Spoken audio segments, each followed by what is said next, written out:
పరిణామాలు ఏముంటాయి యాజ్ యూజువల్గా పార్టీ అధినేతగా గతంలో చేసినటువంటి ముఖ్యమంత్రిగా ఇవాళ తెలంగాణ రాష్ట్రాన్ని సాధించిన నాయకుడిగా వస్తుండు. దానిలో ఏమి మనం చూడాల్సిన అవసరం లేదు. ఎందుకనంటే రేవంత్ రెడ్డి గారికి ఆయన ఒక 2 ఇయర్స్ టైం ఇచ్చిండు.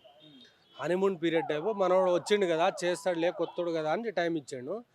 ఆ తర్వాత ఇక మనం ఏం చేయాలి, మన యొక్క కార్యాచరణ ఏంది, మన పార్టీ బలోపేతం ఎట్లా చేయాలి, at the same time membership ఎట్లా చేయాలనే విధంగా దాని మీద కూలంకుషంగా ఇవాళ దిశానిర్దేశం చేసే ఆలోచనలు ఉన్నాయి.